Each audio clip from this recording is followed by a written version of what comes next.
Hi guys, and welcome back to my YouTube channel, Sugar Acid Darling. Thank you guys so much for clicking once again. If you're new to this channel, please consider subscribing, and to all my OGs, you know what to do. Like this video.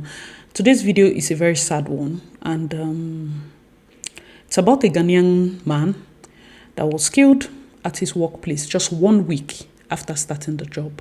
This young man has just been in Canada for, I think they said he just came in a couple of months ago, and he came in from Ghana. So what's New Ghana wrote, I'm just going to read it out. I'm going to also play the video. It says, Alfred Okiere came to Saskatoon from Ghana in September.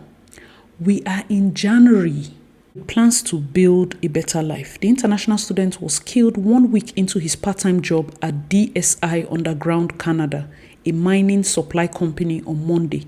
53-year-old Troy Francis Leclerc is charged with first-degree murder. DSI Underground did not respond to the interview request by CBC. This is crazy. This is something that, you know, what's even more annoying for me is the fact that the media is still hiding the face of the killer. I will need you to watch this video and let's discuss. It was supposed to be a part-time job to help Alfred Ochuri pay for school. And then the police knocked at his sister's door just after midnight Monday. The news was broken to us that he was stabbed by a co-worker to death. Ochuri's sister is still trying to figure out what happened here at the DSI Underground plant on Monday night. She says all she knows for sure is that her brother was fatally stabbed by a co-worker. Police arrested a suspect later that same night across town. A man named Troy Leclerc, who's 30 years older than Alfred, is now charged with first-degree murder. Lydia says she can remember the exact moment when she knew her little brother was dead. I couldn't believe it until they brought me his bags. In fact, I packed his lunch, everything, when he was leaving. The rice, stew, fish, and meat was still in the bag. So it clearly told me that he was the one.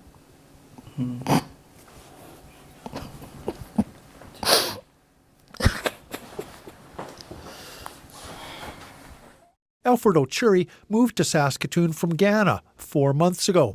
He came on a student visa to study computer science. He stayed with his sister, who moved here 2 years ago. Lydia says he started working part-time at DSI Underground just last week. He'd taken Uber to work and then come home and study. She says other Africans also worked in the North End building. Word of the homicide spread fast in the city's tight-knit Ghanaian community. Alexander Oseawosu is a family friend who came to Canada 8 years ago. He mentors other young men like Alfred who took the same path. So I was excited for him that I know that I was also in the same situation like him, and therefore he's also going to find his feet at the end of the day in Canada, and Canada is going to be his home. So I don't know how to describe it now. How do I convince the younger folks that it's going to work? The man accused of killing Alfred Ochuri is back in court next week. Oseawosu says the Ghanaian community will be there in force. All right, guys, let me know your thoughts in the comment section below. I want to ask a question, and I'm here. Let me not lie. I'm here in Canada, and I've been having this. Is it worth it? Is Canada still worth it? Money aside, is Canada worth it? A lot of people are facing so much in terms of culture shock, in terms of, coming to a new environment. We are grateful to have been in a place where we can work, we can get a couple of benefits, we can integrate into the society. But Canada itself, I have done several videos about the fact that the hatred for international students has increased. I don't even know what's going on. The federal government have been bringing policies, and I kept saying, the way these policies are being, publicized, and the way they talk about it, they don't include and admit their own failures. They push the blame to international students that pay school fees to be here. housing crisis is international students. The reason their children cannot get jobs is international students. Never do they even mention refugees.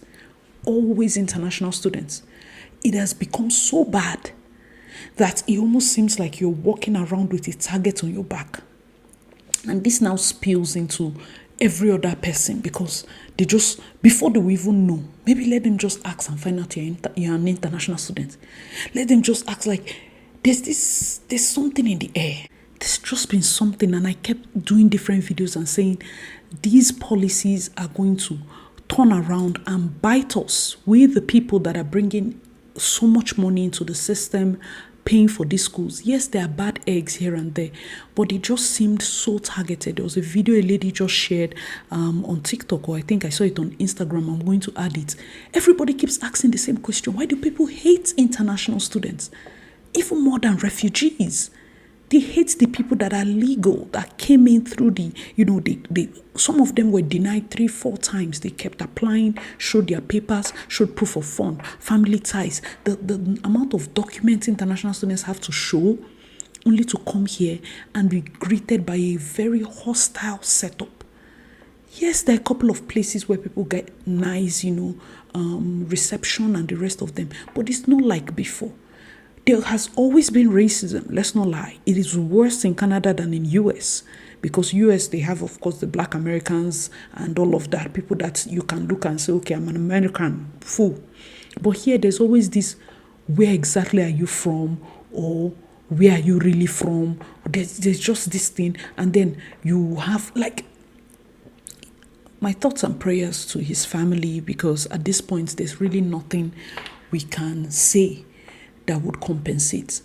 And if somebody stabs somebody 17 times, that's a hate crime. That is not an accident. That is targeted. It's not one. It's 17 times he stabbed this young man.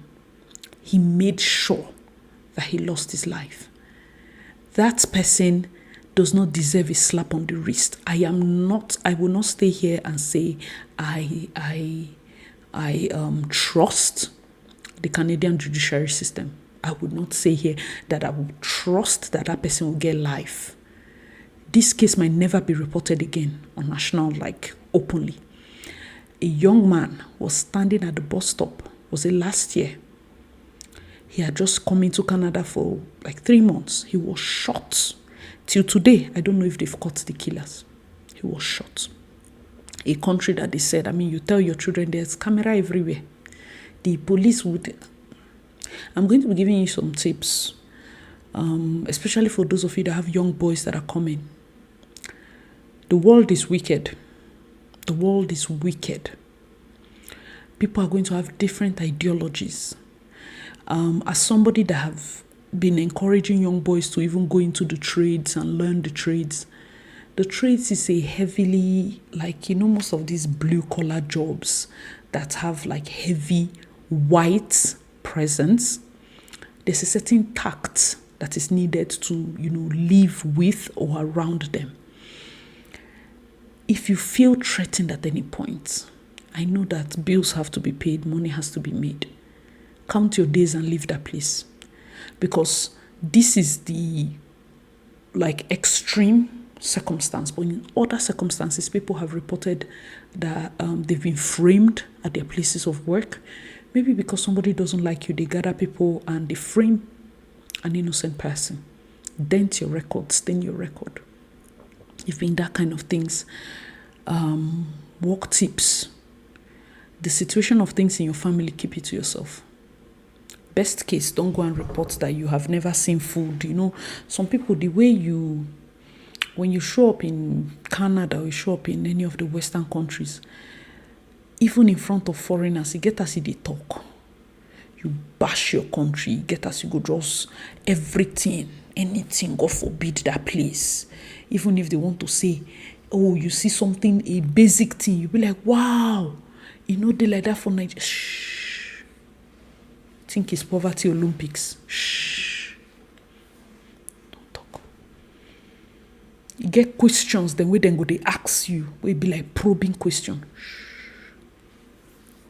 Anything that is not going to elevate, There's wisdom there. And anytime you see conversation that is getting too heated, you know, say here they need to value life. We are people that even a normal Nigerian would they talk normal thing, it be like fight. We are just setting ground rules for whether if it's game or with the gist. If Nigerians are talking here, you would think there is argument. We are very forward in the way we speak. And then here, they are very attack responsive. Like even we are attacked no day, oh my God, they feel attacked. I don't know whether it's childhood, everybody get childhood trauma. Because when you talk, it's like, oh my God, I didn't mean to upset you. I'm not upset, I'm just expressing myself. So we have to also apply wisdom. If you are a Nigerian person or you are another black one, just argue one, everybody go in way. But you get some people, Jamo people don't they follow. You get as you go quarrel with them, they don't carry gun. These white people don't they follow. You get as you quarrel with them, you see, knife. I am telling you that the atmosphere, place where no God, now so the day, let us not lie. Let us not lie. People here, they will plead that they are insane. Then go talk, say they no get sense. They will talk, say something, they do their head. Hey, I saw some comments in some of those things when this thing was trending, and the person was like, oh, he has mental health.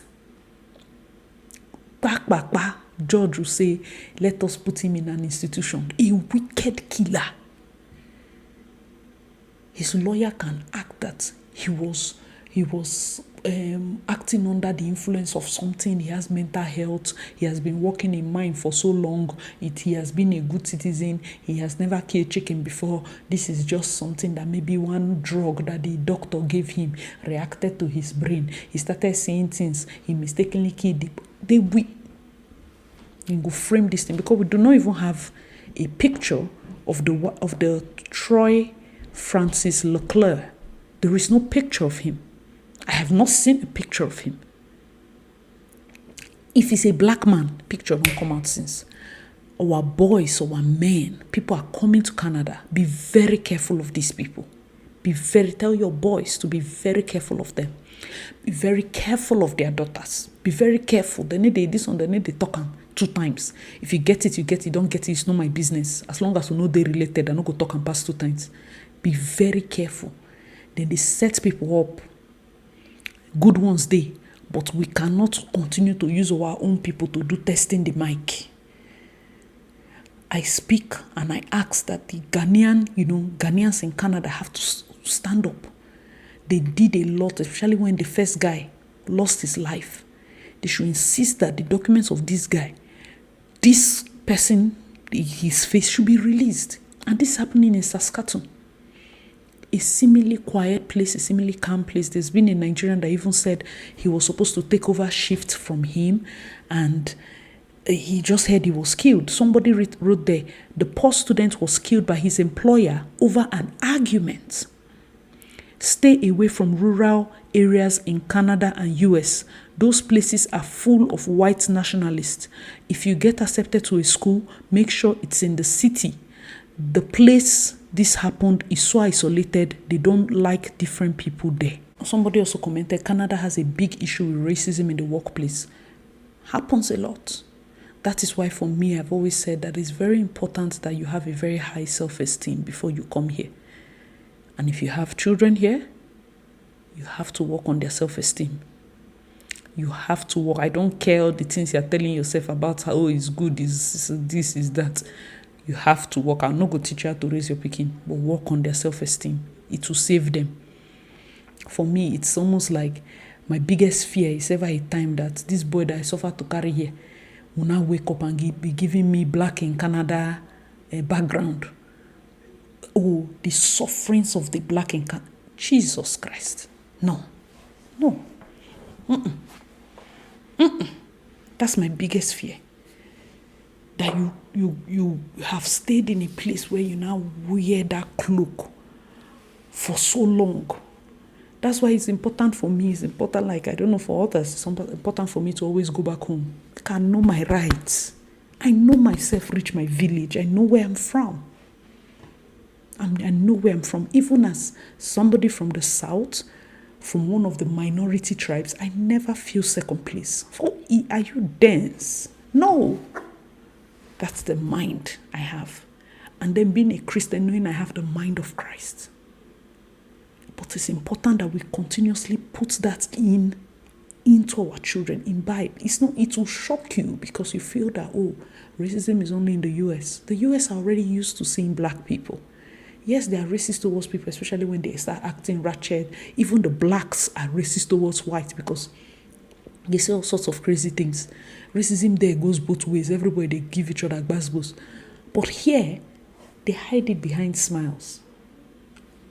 They smile and they're acting racist. Come on. Let me know your thoughts in the comment section below. So somebody said, so many questions here. Why is a 53-year-old man stabbing and killing a 23-year-old student from Ghana? What beef could they possibly have? They're both different culture and he's been there just 1 week. This is why I say you gotta be careful around people. Very, very important. Very, very important. So people are insisting that this is racism. The company is called DSI Underground Canada. Somebody said, I was working in a supermarket in Germany. My manager asked me to work in a deep freezer, minus 10 degrees or so. Within 5 minutes, I could not feel my fingers. I told the manager that I can't continue. He told me I must do it. I politely walked away and sent him my resignation. Underground mining is a dangerous job. Rest in peace, bro. This is one of the reasons why I tell people the moment you feel your life is endangered, no quarrel, no axe. Everybody's entitled to breaks. Don't ask, don't quarrel. Go to the bathroom, order Uber, carry your bag, go. That is why I say, coming to this place, the only way a young person is going to have the mind to do these things is if he has the backing financially.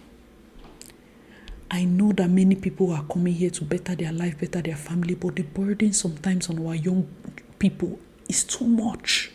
It's too much. That's why you cannot leave the job, because I know what I struggle to get this job. But the conditions, the weather is bad. If this guy is working on the ground at Saskatoon, that is cold. Up, they read like minus 20 something. Underground, they read wonderful. People have lost fingers. For how much? Maybe it's a thing of you must do this job, I will not do the job. Don't get into arguments. It's just 1 week, Listen from his side and say, okay, thank you, sir. Please, may I use the restroom? Simple and short. Just go. There's no argument. I don't feel like there should be argument again, because at this point, it almost seems like we are at risk. We are now fighting for our life. Anywhere we go, we have to, identify ourselves. Be careful. Be careful. Somebody added and said, whenever you are in the midst of people, always watch and observe facial expressions and body movements. This emotional intelligence can help you a lot. Some people might not say a lot, but marking their behaviors is a key point, at least to justify your own peace. Observe. When person don't like you, not force yourself to like them. Just observe. Respectfully give them gap. Then they follow your spirit. Follow your spirit. I heard there's also 2 other cases here. They're writing they were shot by Winnipeg police. It's been a lot, though. It's been a lot, but I pray that rest. I had, of course, another video that I was supposed to post about the home care route that has now been launched or announced with a date and all of that. I'm going to post that, but I believe that cases like this take priority, and as a community we should report it and help sound it out. Ghanaians are our brothers. We are all West Africans. This is one of us, this is one of us. At any point when we find ourselves in this place, please be nice to your fellow person. The truth is we know. We know. I see a lot of Ethiopians, Somalians. I see a lot of South Sudanese people at my office. I see different people because there are lots of volunteers and part-time workers as well. So whenever I see them, I feel so happy to always see them. And I greet. It might not be so much, but stop and say hello, because we are all suffering the same thing. When you see a black person, not the one that everybody they work at, most times, especially when it's in a setting where you can speak, because some people really will drive your hello back into your throat. If somebody sees you and make eye, if you wave first, you no die. If the person does not wave and you can wave, and then the person can respond, because mind, they go different places. It's not anything on us. Especially in the workplace, you see a young girl very tensed. Maybe she's at the cashier. Maybe she's working here. Hello, how are you doing? How is your day going? Okay, try all your best. Encouragement. It goes a long way. I try to do that anytime I see, young people, international students maybe, or just our people. Give a nod, bus stop, play with their children. We are one. Everybody is just here hustling their daily bread. May God help us all. Alright guys, thank you so much for watching. I remain your girl, Acid Darling. If you have not already, please make sure to like this video and subscribe to my YouTube channel. Please check out my other videos, and I'll see you in my next one. Bye guys.